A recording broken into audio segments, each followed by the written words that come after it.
Afrinity Connect.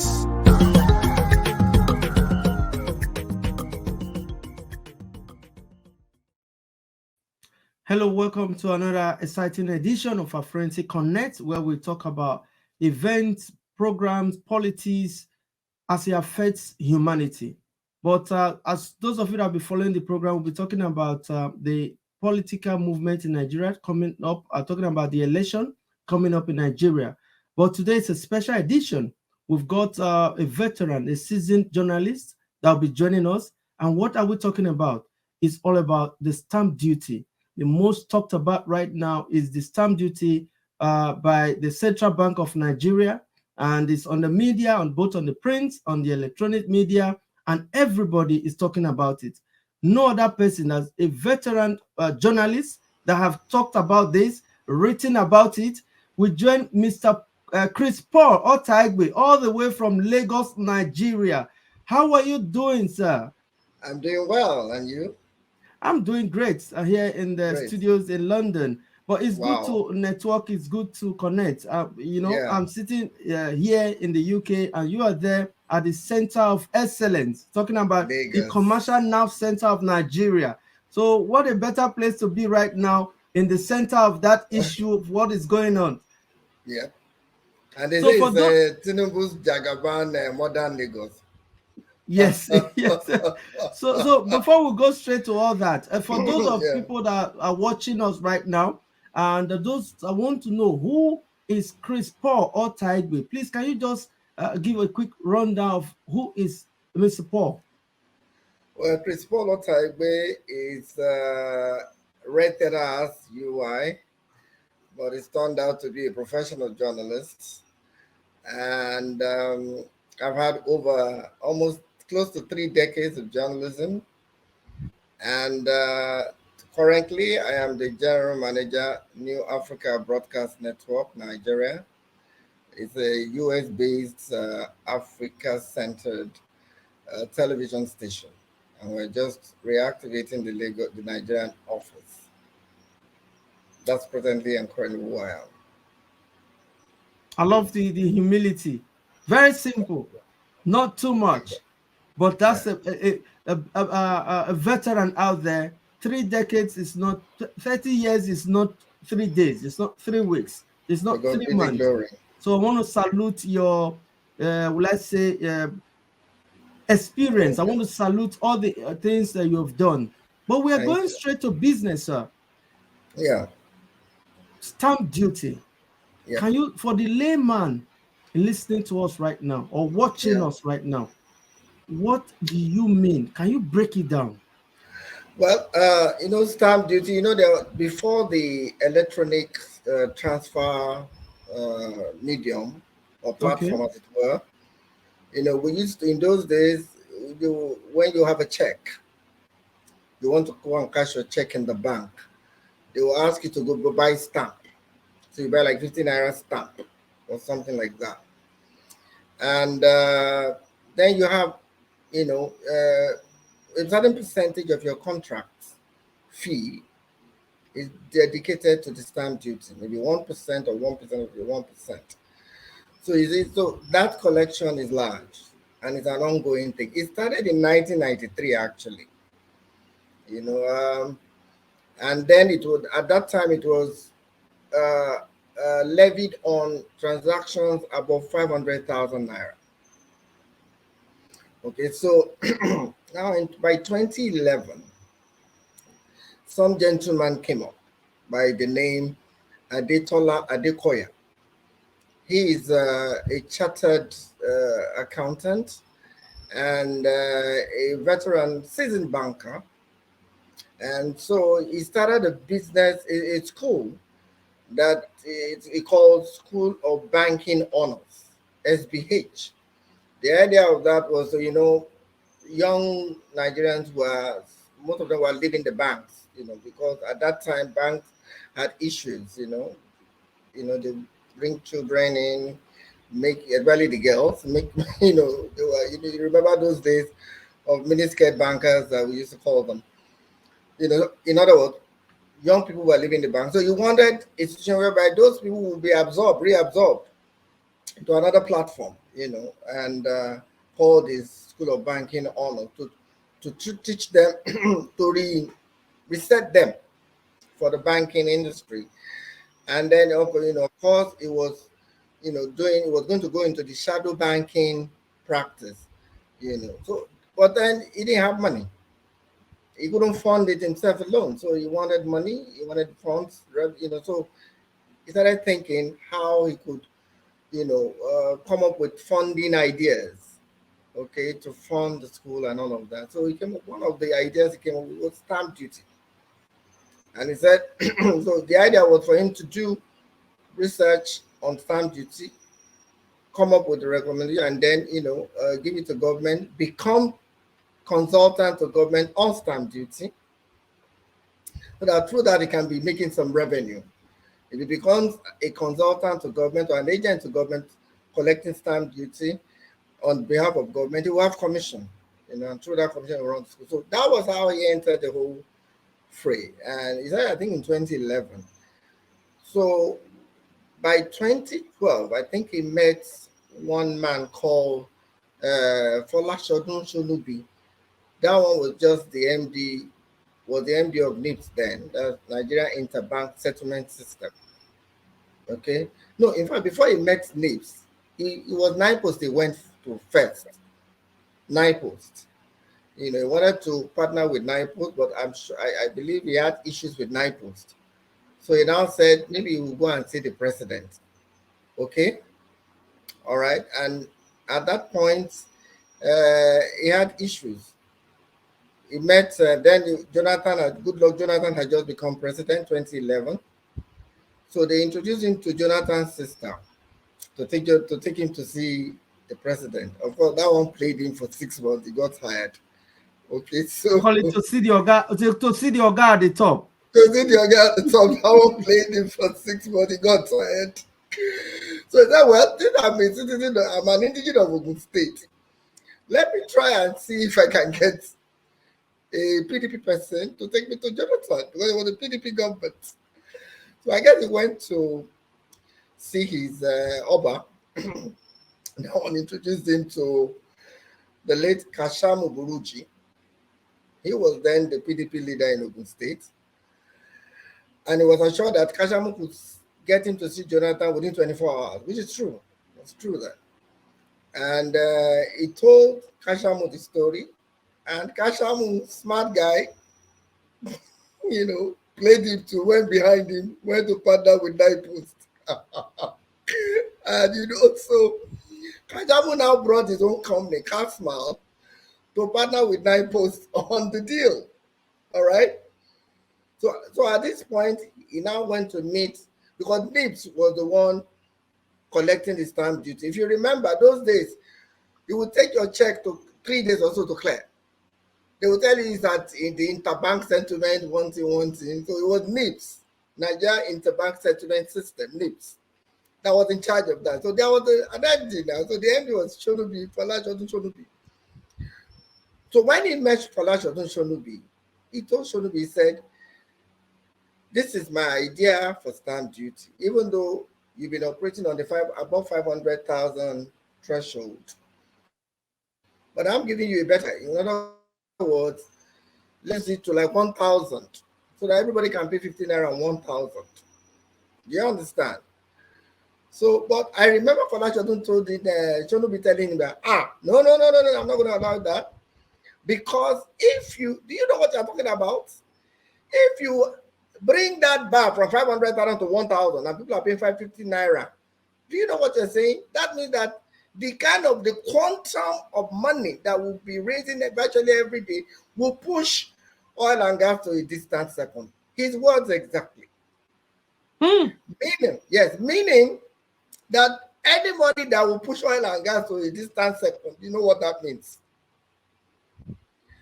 But guess what? So what is it now? Kashamu and NIPOST partnered. So the first thing was that they were going to take the money from, what's his name? NIPS. Because NIPS was in custody. There was a court cases started flying up and down. They will sue here, that one will sue there. So at the end of the day, the Kashamu Nine-Post partnership was crashed at the courts because they discovered that they were involved in perjury. Do you understand?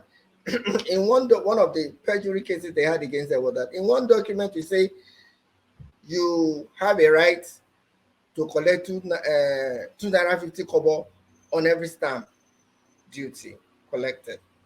In another sense, in another document, you say you have 750 kobo. So they couldn't, which one do we believe that? They couldn't reconcile that. So that was obviously a scam. In fact, to make Kashamu Nine-Post case was, they were not actually looking for the commission. No. They wanted to take the whole 50 naira. So you can imagine the greed Nigerians have. That meant that the entire revenue that would have gone to the federal government was going to come to them. That means they will be richer, they will be as rich as God if that is there, So in the end, the Kashamu Nine-Post crashed. So he now continued, he continued to fight the case. NIPS now didn't want to hear him at all. They were not even giving him, do you understand, the audience. So he fought the case up till 2015. Do you understand? In fact, he had gotten a, what do you call it? I think he eventually met Jonathan. Jonathan gave him approval. Do you understand? He got approval from the Jonathan government somehow after the Kashamu and all of that. So on that, he was running, but he was being frustrated at every turn by NIPS, the banks, on behalf of the banks. And then CBN had now joined. CBN, what's his name? Sanusi was Nabido Sanusi was the CBN. I think that one was more friendly to his cause. But not sooner than that one entered, he was booted out. And then our friend Emefiele, Emefiele became governor. But Governor Emefiele was don't forget, he was in Zenith Bank. So he knows about the banking system and all the deals, everything. Yes, he knew. So when he became governor, he was no stranger to it. So the money, of course, in fact, at first they had opened a Nine-Post stamp duty account with CBN based on this. Yeah. So money had already been collected remitted into that account. Do you understand what I'm saying? So it's a bit. So in the end, to cut the long story short, the NIPS now colluded with CBN, and they seized that money. They tried to push this guy away. The guy kept on. By 2015, a new president had been sworn in, and that was Buhari. So when Buhari came in, he didn't give up. He felt, since Buhari is an anti-corruption person, everybody, so he may listen and may be interested. So what did he do? He found his way to the acting secretary to the government of the Federation, SGF, was a woman, forgotten her name now. That woman was very, very fair, straight, just, and fearless. So the woman took him to Buhari. Finally, he met the president, and the president was excited. Wow, we can make this money. Wow, and gave him express approval to, you understand what I'm saying? Gave him express approval to continue the thing. So I just wanted to know, yes. Which year was this now? That was 2016. 2016. That's a year after the Buhari became president. Yes, Buhari, yes. So in 2016, he got a formal approval, I believe. 2015, towards the end of 2015, 2016. Okay. And so he was, now here where the drama started to, because he had presidential approval now to become consultant to the government on stamp duty, he was given security details. So it was under the protection of, in quote, the federal government. And so when it started, it was now able to enter, the accounts and all of that. The first thing he found out was 20 trillion was missing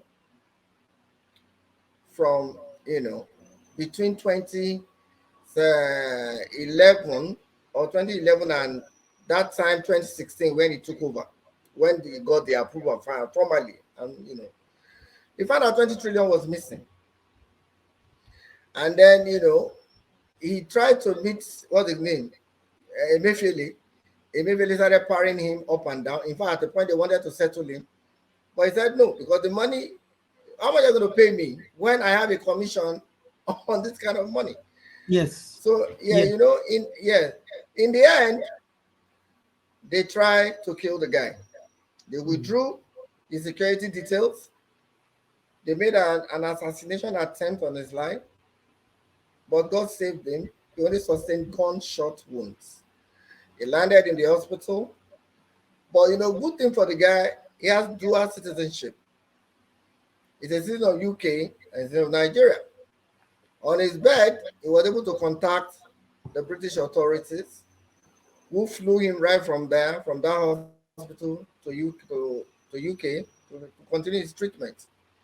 That was how he escaped Nigeria. So when he escaped, so naturally he had to thank God that he have survived. Though, thank God, the UK has made me japa, from the assassination attempt.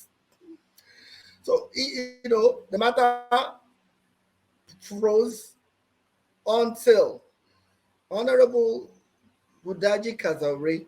You remember that honorable in the House of Rep? The guy who makes Yes. us laugh. He's always comic in his presentation. But when you listen to him, definitely you can tell that the man is honest, he's got something to say. Everything. Yes, got something to say. So what that happened was that he had an invitation by the House of Commons to come to England. So he went. And, from there, fate brought the two of them together, himself and Adekoya. And Adekoya was able to explain to him. And he was like, wow, okay, I'll take this up. I will invite you to Nigeria, and I'll take you straight to Buhari. And that exactly was what that member did. And when he went to Buhari with all the facts, the guy gave Gudaji all the facts, file for file, paper for paper. The guy saw everything to tell you all the withdrawals, all the road, all the corners of this account. The man has it on his head and has it documented. When he had the presidential approval, then he had already started auditing the whole place, and he had all the files. So they, according to Budaji, they know who was withdrawing what on that account to do what. So Budaji now went to Buhari. So faced with the fact, Buhari was excited and was wow. And Budaji was like, what do you want us to do now? Okay, now I will tell you, form a committee. Meanwhile, based on this man's presentation, Buhari initiated an interministerial committee headed by the Attorney General, Abubakar Malami. Okay? In 2020. Yes, 2020. I was about to ask you the year. 2020. Yeah. And these are verified. These are facts. They are facts. Meanwhile, Budaji went to Buhari this year. Budaji formed that committee September 1. Oh, now the Budaji committee took off September 1. All right? Budaji had met maybe like July, I don't know.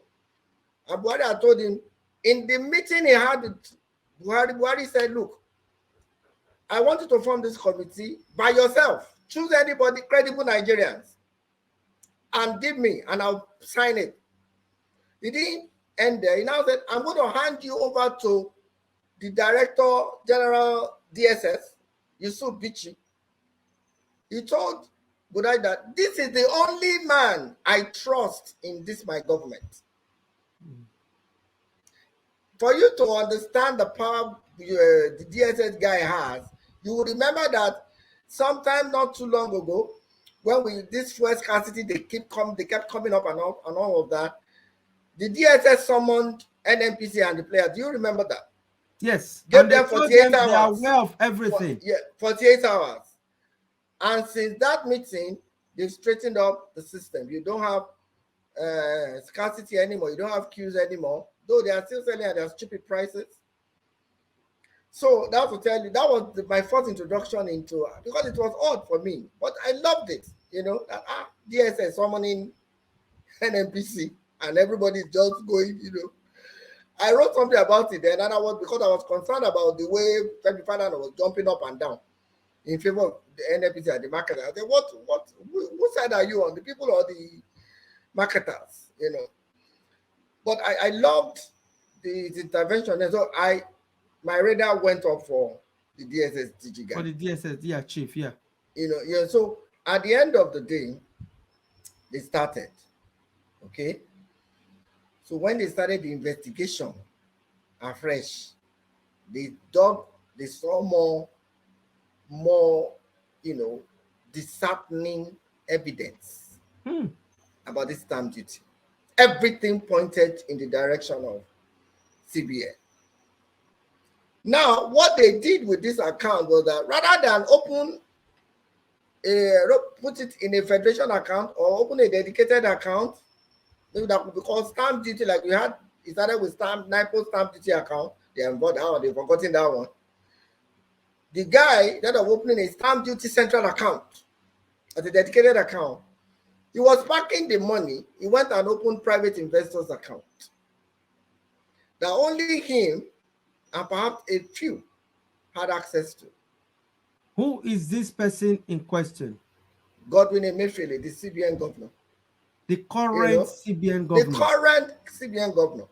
So, you know, so they now called him. They now invited him when they now started work for questioning at the DSS headquarters. So obviously that was more like a mild detention because they had to detain him to query him. So I think he was supposed to be there for 6 hours or thereabouts. So according to Gudaji, he said that when the guy got to a point, the guy started asking, am I under detention? In fact, one of the first things he said was that if you arrest me, I will spill the beans. I will name everybody involved in this scam or fraud. So guess what? So when he now said, am I under detention? Am I under detention? Hey, my heart, my chest, my BP has risen. Oh, I need my medication. So I guess the DG boss got concerned because it was his office. So his own concern was, Gudaji, we can't allow this man to come and pack up in my office. Because if CBN governor dies in my DSS DG's office, they will say it's another thing. You know, so let's allow this man to go on administrative bail.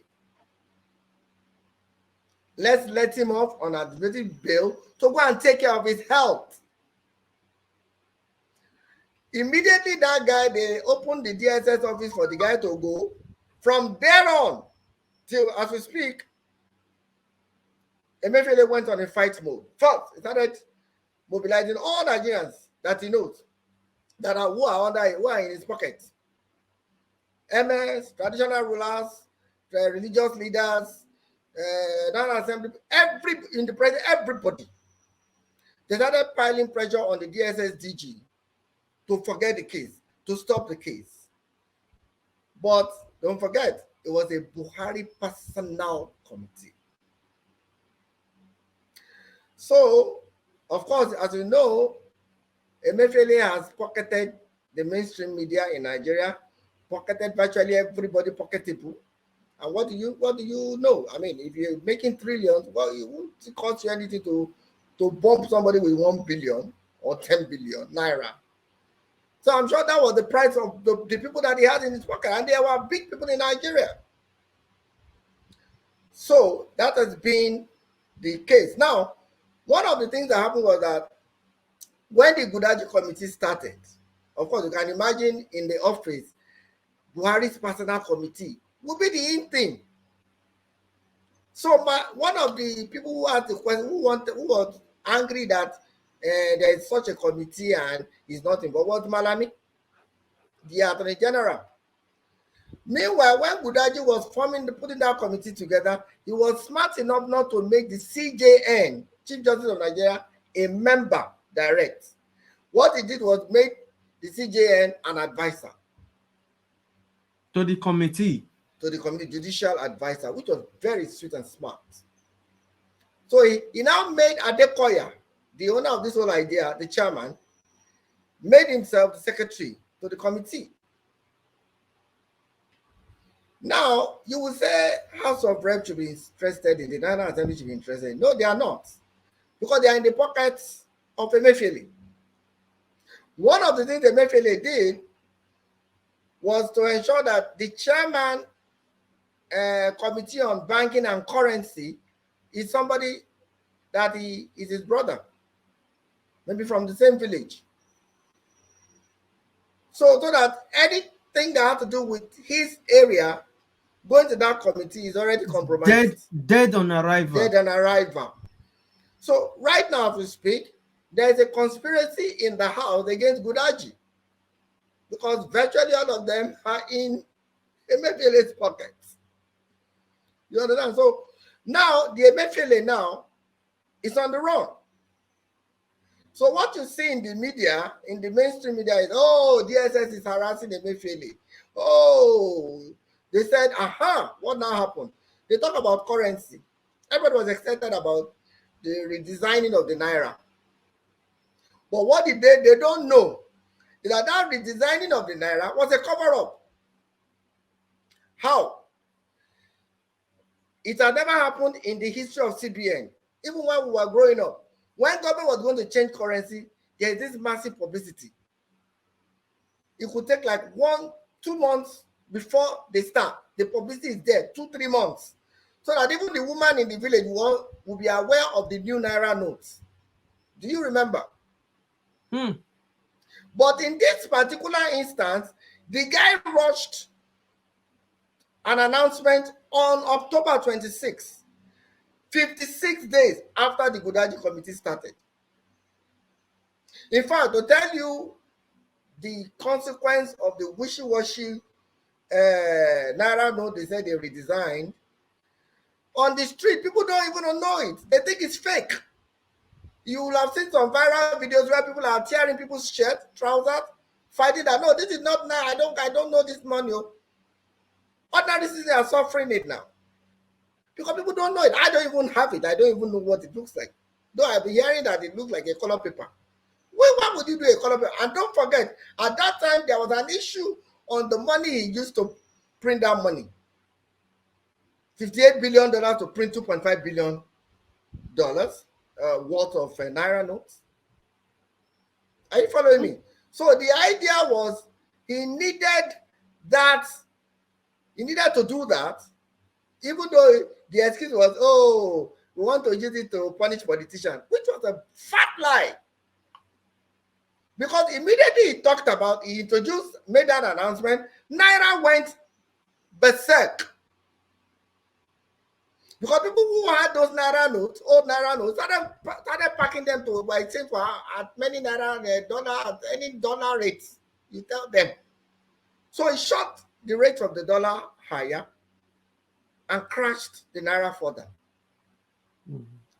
I don't know whether I'm making sense to you. Yeah. But people don't understand this. People don't understand it. So another thing is that he needed to justify the missing trillions, stamp duty trillions. Now that is the money I used to print the Naira note to Oga Osimio. You understand? Because they soon found out that between 2017 and 2020, 89 trillion, they could trace that one, was missing. That was one they could trace, but it's more than that. And now, according to them, within 4 months of this year, okay, the first 4 months of this year, they discovered that The stamp duty account, now that they paid attention, was generated over 117 trillion naira in 4 months of 2022. Wow. So by now, that money should be generating, by now we should have almost, on a modest note, 250 trillion naira. Modest. Even though by the record they're saying 400 plus. But I'm even saying, worst case scenario, Nigeria should be boasting of over 200 trillion naira in stamp duty collection as we speak. Because as me and you are talking right now, people are making transfers, electronic transfers, in their tens of millions. So where is that money? Why is it the central government not using the money? The federal government cannot have access to the money now because it's in private investors' account. It's in private sector account, which is an anomaly. So who is in charge of that private sector account? The CBN governor. The CBN governor knows the beginning and amen of this account. He knows every corner of the room of this account. Okay? So what the Gudaji committee is saying is, bring the money that is there. Bring it. Do you understand? So now, Emefiele is on the run because if DHS catches him, and indeed they will, okay, he will have to vomit that money. He will have to name his collaborators. And I can assure you, should he have that opportunity at all, only probably Buhari and Yusuf Bichi, maybe a tiny few in that Aso Villa and in this government will be spared. Because Emefiele is a very sweet, generous settler. Okay? So that is where the story is. Now, the problem here is this. As we speak, Nigeria has a debt of close to 100 trillion naira. We cannot, according to the government, fund the 2023 budget. Indeed, for the first time in the history of any country, they want to borrow to fund budget. ASU just returned to school, back to class, grudgingly. How much are they asking for? Not up to 100 billion. Nigeria, the naira has crashed beyond repair for now. Nigerians are daily jumping into, millions of Nigerians are daily entering the poverty line. As we speak, insecurity is killing everybody. We can't go to farm, we can't eat. We are virtually, the foot of the government, of the bad people in government, is on our throat. So now the only way out that we can see is a trillion stamp duty trillion. Now, see what it is. Why Nigerians are beginning to get agitated on this matter. If you like, drink all the oil that you want.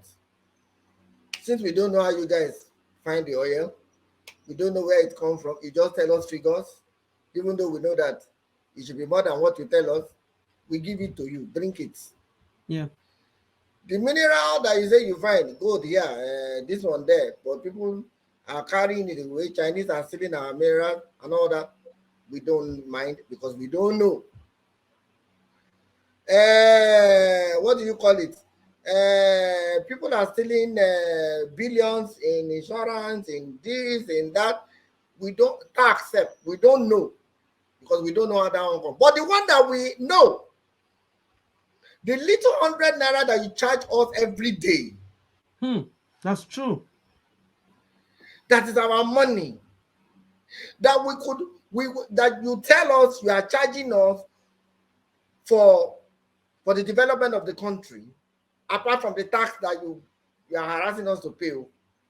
This one that we know, where is it? Now that we need it to help this country, where is it? We can forgive all the corruption, but this stamp duty, no. As we say on the street, we will die here. Nigerians will die here on this stamp duty because it is our money. We can open our mouth and beat our chest and say it's our money. It is not their money. Now, if you have stolen all the money that is due to Nigeria as a nation, sovereign state, must you kill us? The poor Nigerians whose money you are milking like this. Those money that could help revive this country. Mm-hmm.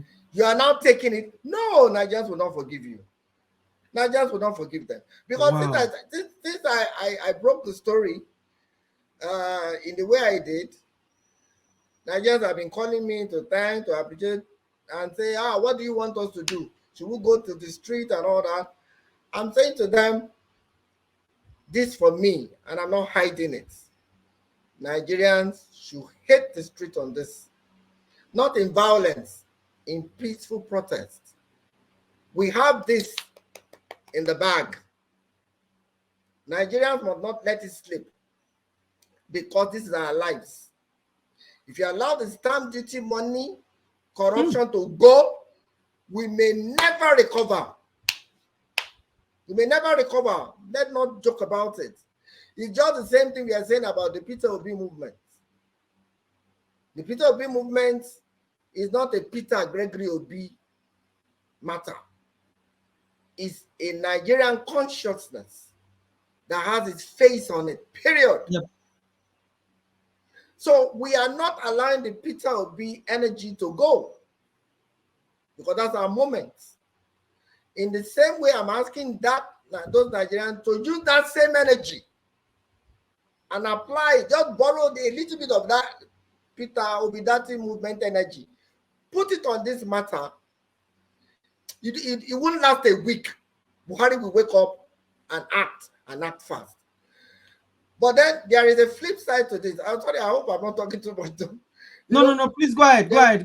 I wanted to say something. Yeah, go ahead. There's a flip side to this. People are now beginning to politicize it. Normal thing. All the things, when they were stealing the money, they didn't know whether maybe he's a Christian or this person is a Muslim. They didn't talk about whether he's a southerner or this one is a northerner. Now, Emefiele has messed up. Not just messed up, he's messing Nigeria and Nigerians up. Now you are seeing his fellow people, his fellow criminals. I call them criminals who call themselves Christian organizations or some ethnic organization, saying that you are harassing him because he's not a Muslim governor. That is balderdash. Emefiele has committed a crime or is alleged to have committed a crime. Why is he running? Now, I hear that Emefiele is seeking asylum to UK. So anyway, let me just pause here because if I could go on and I get angry.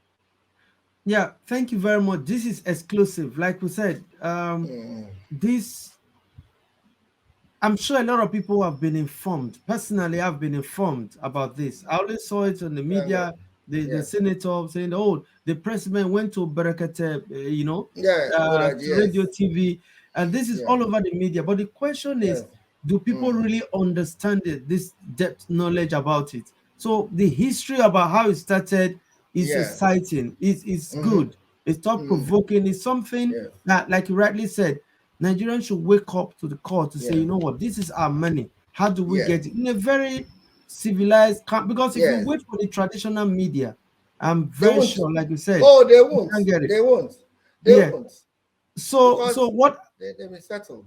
Yes, what I'm just suggesting is, how is it possible for election is coming this year, 2023, in the next 2 months. I hope this will not be a distraction that will distract the youth from, performing their franchise, because this election is, as you can rightly said, as you rightly said, a lot of people they are just saying Peter Obi not because of his name, not Mhm. because of where he's from, but they're Yeah, just looking at that face where they can show their, that's their frustration. And yeah. he himself used it in his campaign to say, you know what, you're talking about structure. I don't care about that. You see those millions that you've put in poverty, that Mm, you don't pay their pension, they are mm, my structure. And yes. guess what? By God's grace, except, except there is no, I'm sure definitely it's Almighty God, because that is touching, that is genuine. And Yes, I'm of sure course. God will do something about that. Oh, of course, of course. What I can tell you for free is that, yes, let me really speak to your concern about whether it will become a distraction or not. Yes, It's will, well, on the face of it, it may look like it, but you see, the problem is, well, maybe what could happen is that after we're in January and February is just next door. yes, Yes, maybe if, because that we are working on an if moment ground now, on if grounds. If a Peter Obi rightly emerges winner, the winner, oh yes, I know that a Peter Obi will definitely address it. I cannot say that for the other two front runners. In fact, I can tell you for free, they will say, okay, this is the cookie jar at last. Let me carry this to myself, for myself. Because if I'm eating this one alone and I'm giving them any other thing, they will look my side. especially the money they spent. They say, okay, this is the best way This is to the best actually only cook. recoup my They only investment cook my investment. So they will carry it. I mean, from the that is, delegates and from the money they spent in it. yes, It was on. It was there. exactly. People saw it. Yes. So you can imagine, so we are on an if ground. And the way things are happening, INEC people disenfranchising people. I was disenfranchised, for instance. I don't have my PVC. I went to try to collect my PVC. I was told my PVC register was rejected because they said I had registered somewhere. Even the system could not bring out the the Where you registration registered before. before. So you can imagine how many Nigerians are in my situation. So the system has to punish me for its own incompetence. Not to talk of where people are stealing people's PVCs and all that. So we are on an if ground. But we know that, like you said, as the Lord liveth, Peter Obi should become our next president. But guess what?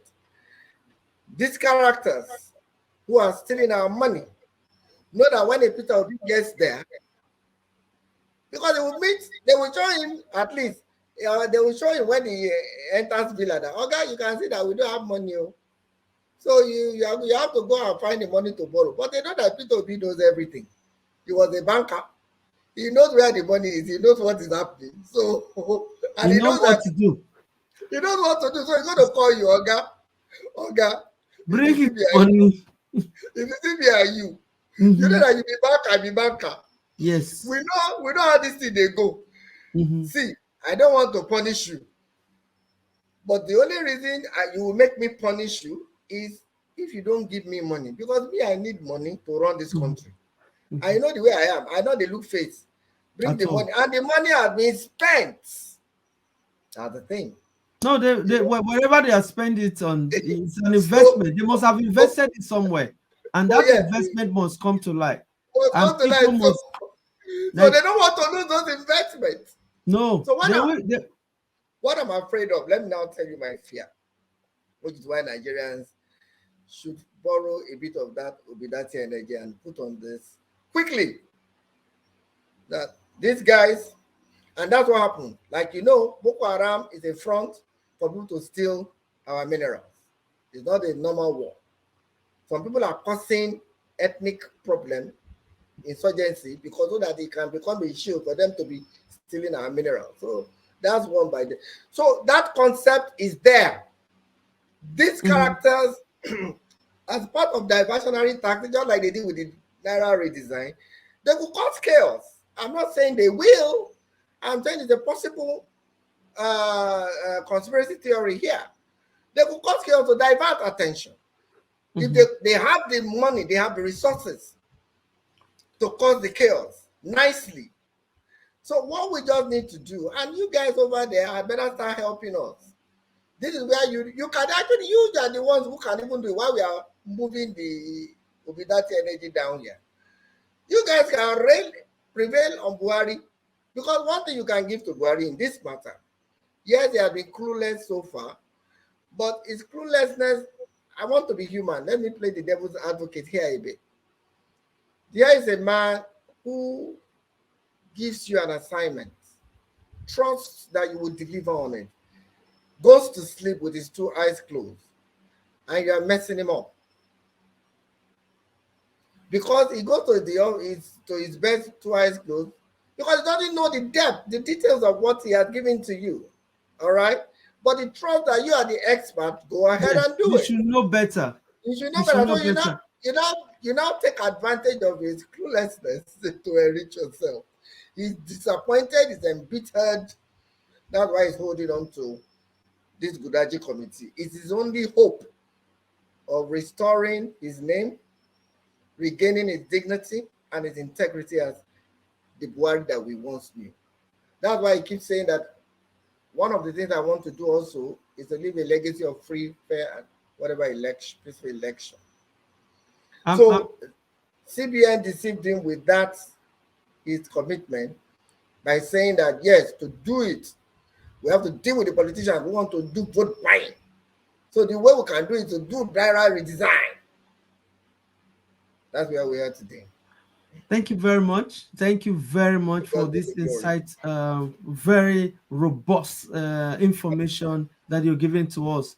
And I also want to Pleasure. tell you that we pray that, as Buhari has said, that he wants to leave a Yeah.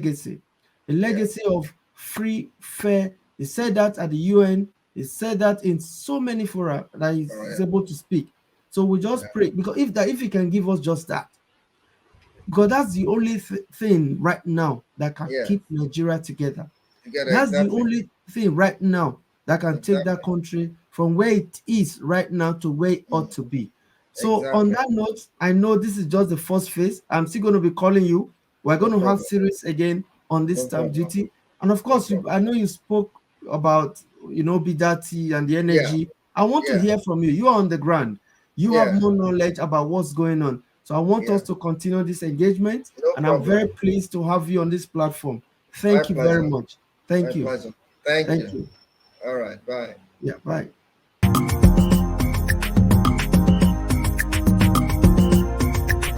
Afrinity Connect.